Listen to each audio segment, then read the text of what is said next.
Shark do. Hello, everybody. I am Haley Gray, and just when I get goofy and I don't expect StreamYard to go live, it goes live very quickly. So good morning, baby sharks, and welcome to today's live. We're going to be talking about Rich thinking to grow and making $10,000 in 10 days. And a lot of people are like, yeah, that's just the regular bank account balance. And a lot of people are going to look at me and go, but that's not even possible. And that's why we're here. Welcome, Karine and Katherine and Karen. And I feel like I'm the odd man out with the H name instead of a K name. Oh, yeah, that's true. Welcome, everybody. My name was supposed to start with a C, but because I'm supposed to be named after my grandmother, but they always called her Kathleen instead of Katherine, and they never knew it was a C. They thought it was a K. So I could tell you that I love the letter C because C lets you see, S-E-E. And, well, Haley starts like, hello.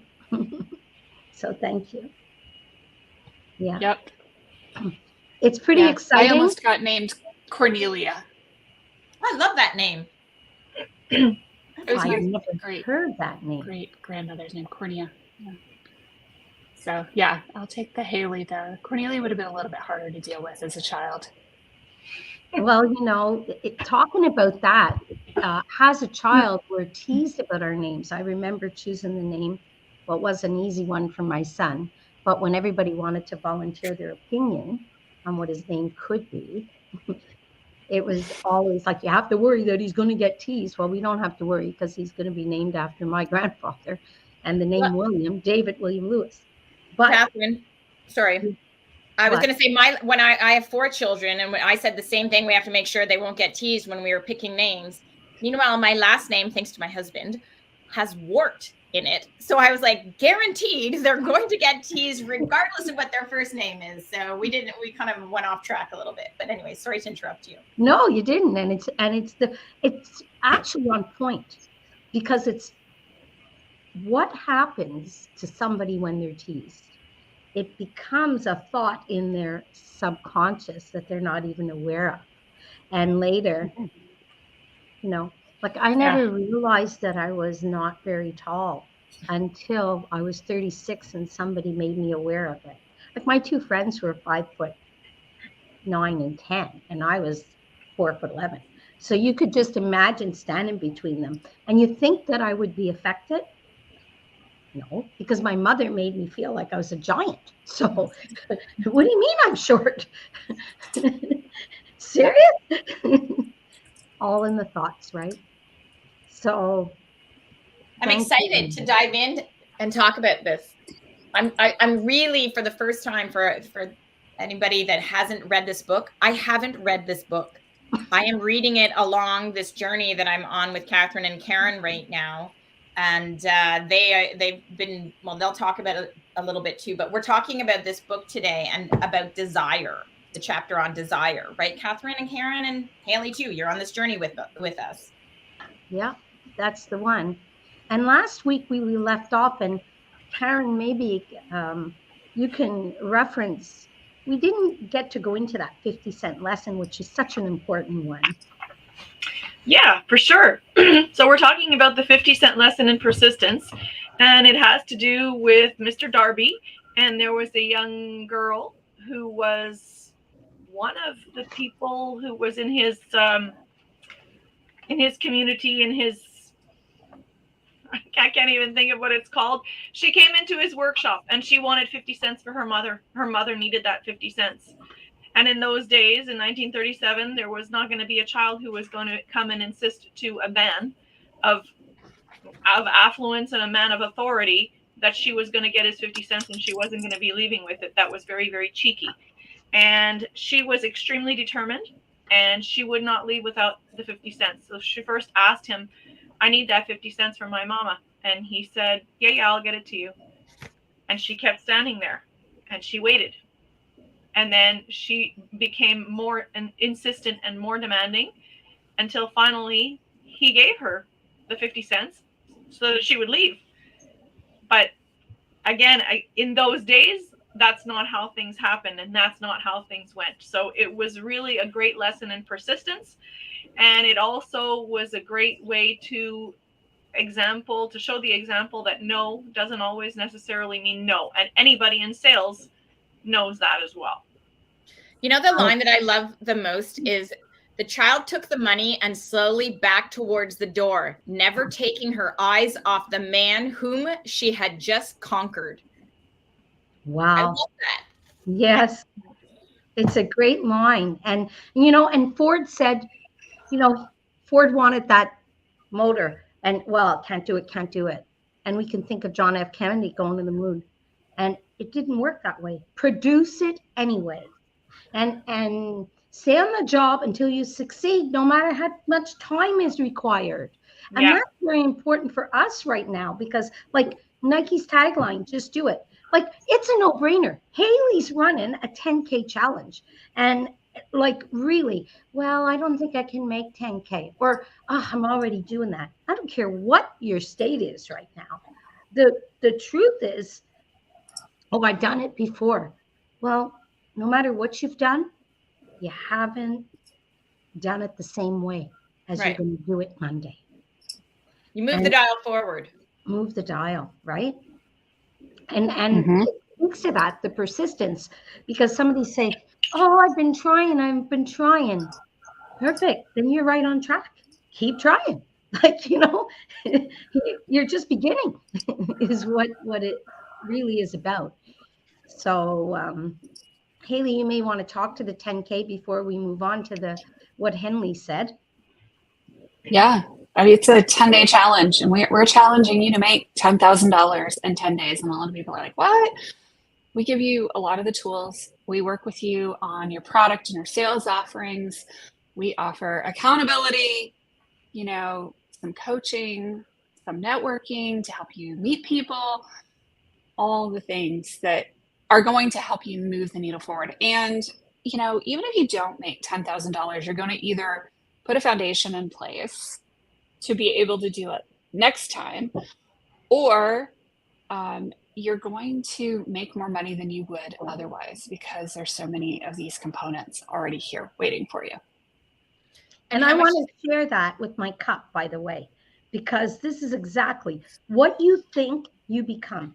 So if you think you can't make the money, well, Haley, you may not like what I'm going to say. Don't waste your time. Don't waste Haley's time, because she's going to show you how to do it. So then my cup says, what you feel you attract.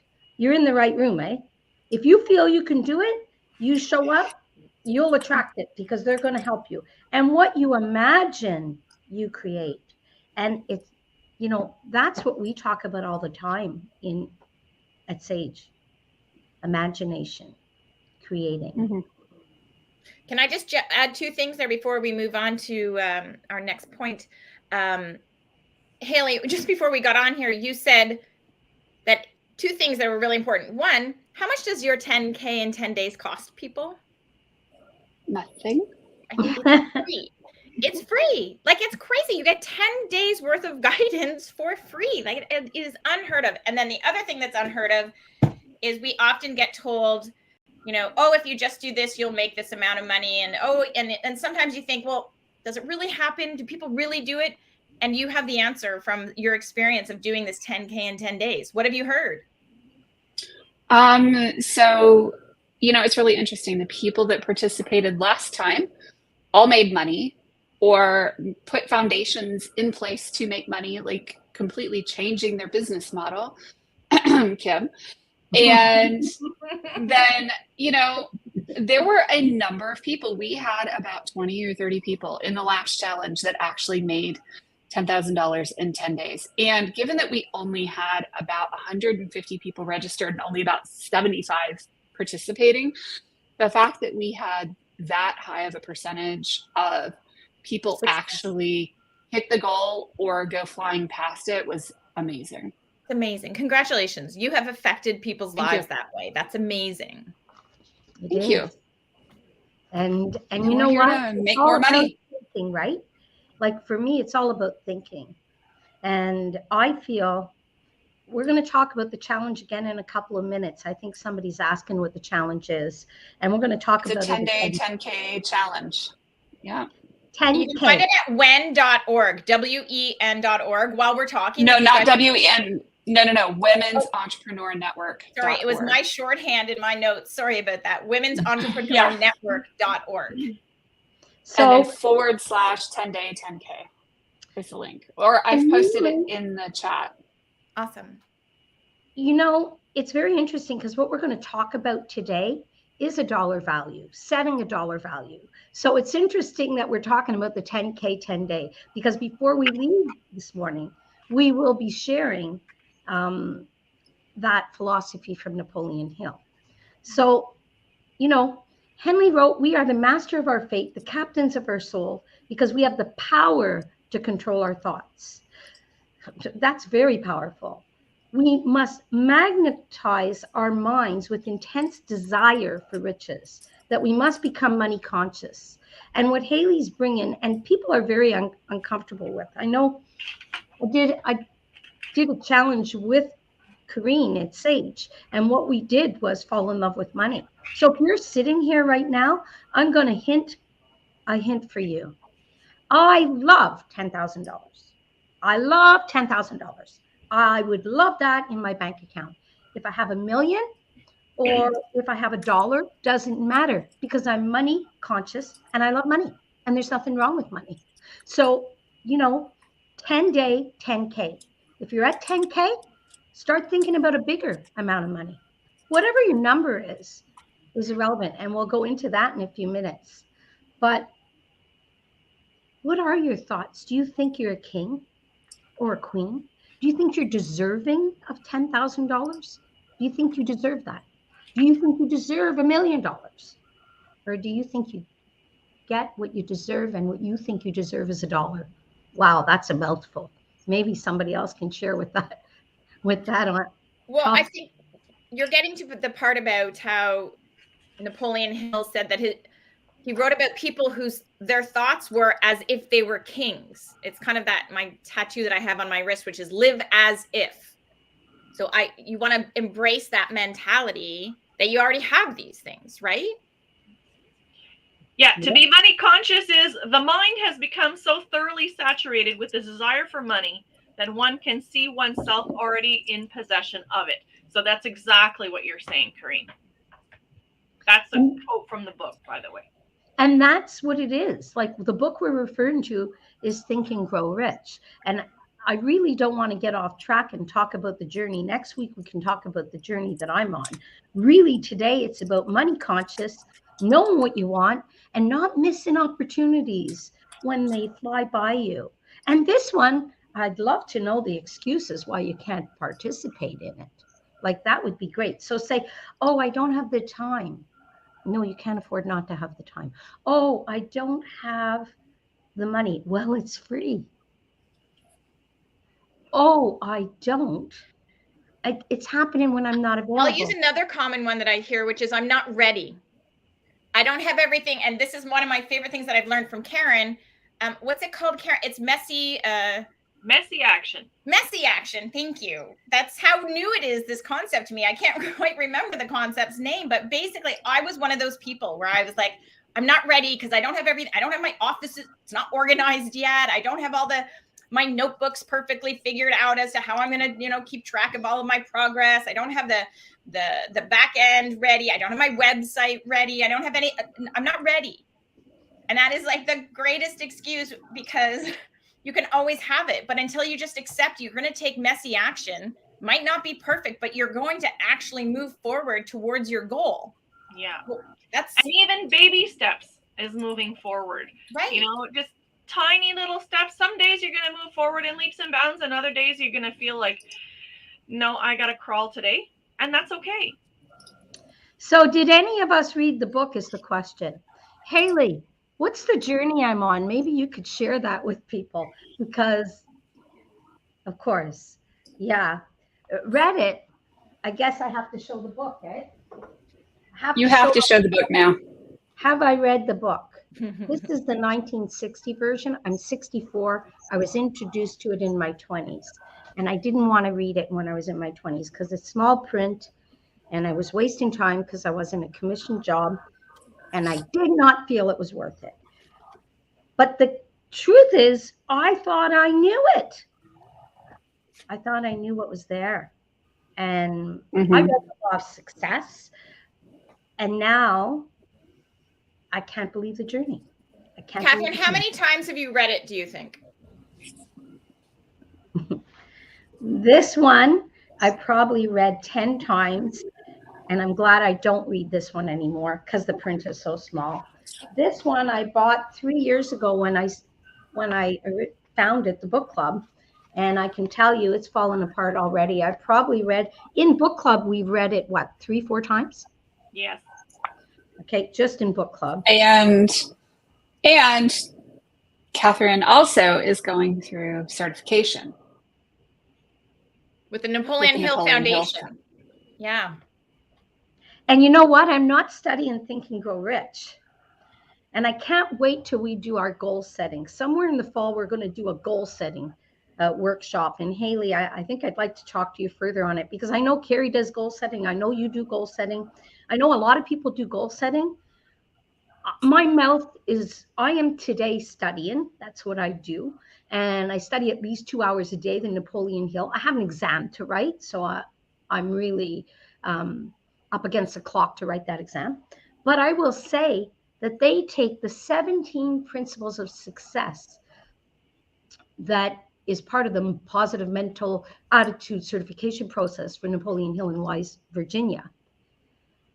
And they take goal setting to a whole new level. I thought I understood goal setting. I do understand goal setting. I mean, I studied from Zig Ziglar himself. I mean, I studied Bob Proctor from his right-hand person and Brian Proctor. And I'm sitting here saying, oh my, like when you talk to Napoleon Hill's grandson, who decides, any of you that have an excuse for what you're not doing, 47 years old, he decides to be a doctor. Who does that? Who, not a doctor in what he's worked with, like a doctor in philosophy or a doctor in something he was an expert, not a PhD, a medical doctor. So I'm blown away with that. I really am. So I really want to get to the key points today, which is I will see Edison and put him on notice that I have come to go into business with him. He didn't say, can I please go into business with you? Can I please make $10,000? I'd really love to have a trip. He didn't say that. He demanded it. I'd love to hear what you all have to say about that. I'm here to put him on notice. On notice. Yeah, it wasn't like he said, I'm going to apply for a job or I hope to someday work with him. Nope. He's putting him on notice. I feel like I maybe did this with my husband. I do it regularly. I don't know what to say. I guess I did read the book young enough to catch it, even though I didn't. I live the philosophies today. It's very easy for me. I live them. It's part of waking up in the day, which, like, I can't even. When I read this book, because I was forced to, reluctantly, we had to, and we're going to show you that today we're going to talk about those 6 steps. The first step is pick an amount of money.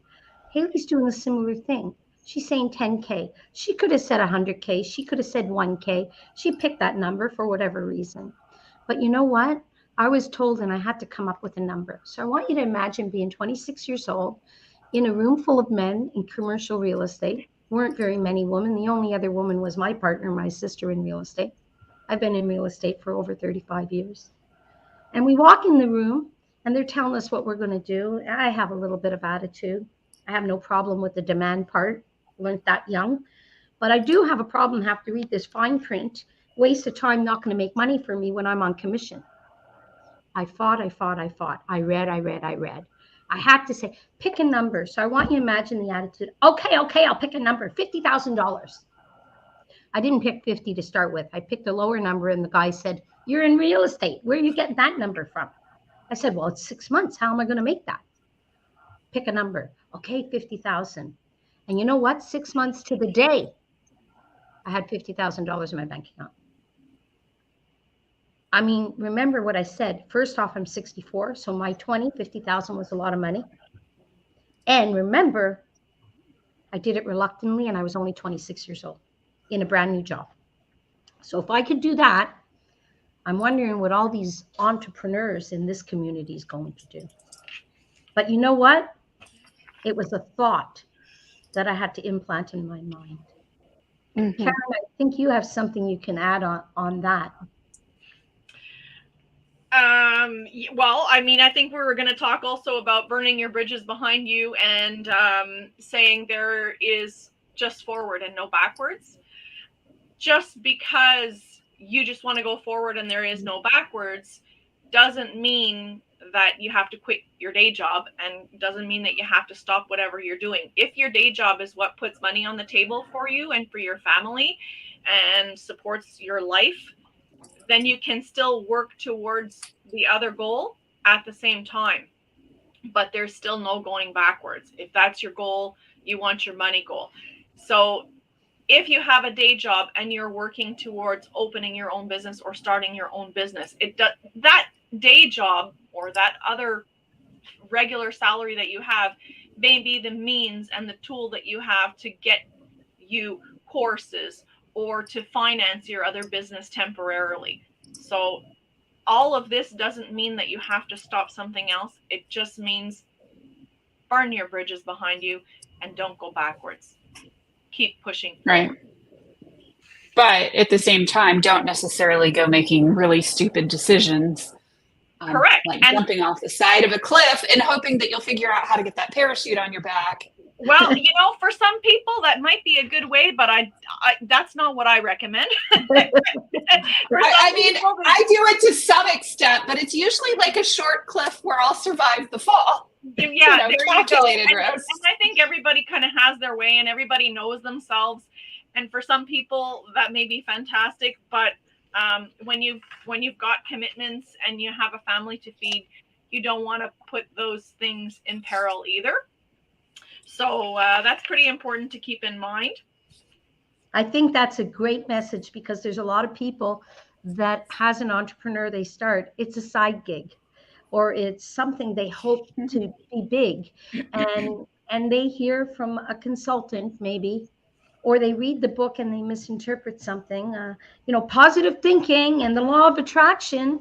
Law of attraction is just thinking it's going to show up.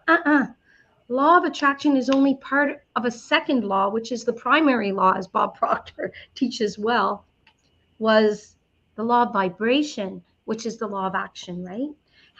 What are you doing? And that's why, they say, no, I read it. If I create a goal card and I read it, it's in chapter 1 on desire, point number 6, read it in the morning, read it at night, and it's going to come. Well, wait a minute. You've read one point of a huge book. Mm-hmm. The bottom line is if your business, what did we say last week? When money comes, in the book it said that it comes so fast, but you have to get in momentum. And momentum is, and opportunities. Every opportunity you have that you're not in danger. Invest in you. Mm-hmm. Invest in you. And what I mean is invest your time. Mm-hmm. So like if you're coming to the 10K challenge and what you want to do is just be told what to do, wrong challenge. Wrong place, wrong team, wrong people. We want you to succeed, each and every one of us, which means we're not going to tell you have nothing to do. We're going to give you models that work. We're going to share concepts that are proven success concepts, and we're walking the talk, and we're talking the walk. So the thing is if you wanted the easy way, it's not the right place. But if you want to succeed, you're in the absolute right place, because we know how to help you. You need to put your energy in there, and you need to take the steps. Yeah. For sure. Yes. And we promise that will be a half hour. There's a lot we didn't cover that we'd love to cover, but it's an ongoing process. This is open every Friday at 10 a.m. to talk about Think and Grow Rich and its concepts. But more than that, I'm studying Napoleon Hill. So we're bringing that part. And then we're bringing each of our expertise and our understanding of these. So Yes. thank Awesome. you. Thank you so much.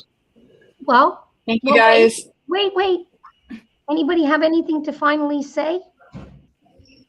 Register for the challenge. I'm making. I dare you. What do you have to lose? I mean, like, seriously, a couple hours. That's my favorite phrase right now. It doesn't cost anything. Literally, you have nothing to lose. Right? If you're not making a ton of money already in your business, you've got nothing. And next week when you come except back, spending time with me. Well, that's not so hard to do, Haley. But the 10K, you picked the number 10K. The first step in the chapter of setting a goal is to determine the number. Haley just made it easy. You can cheat. Take her 10K, borrow it from her. But you know what? Next week, we're going to talk about those 6 steps. And you'll be in the middle of the challenge. And I've succeeded making, I'm make more than that. And I'm in the challenge. And I can tell you, my life is changing. And I don't see why, it's funny how that happens. And the attitude is, if you can make $50 million, and I'm studying all of this, and I really want to help people, and I have all this experience, there's a lot more. So don't let the 10K number impress you or unimpress you. It's just a number. True. So. Very true. Thank you, Karen. Thank you, you. Haley. Thank you. Bye. I hope to see everybody there. See you soon. I'm there. Happy Friday. I'm going. Bar's open. I'm having a Dr. Pepper.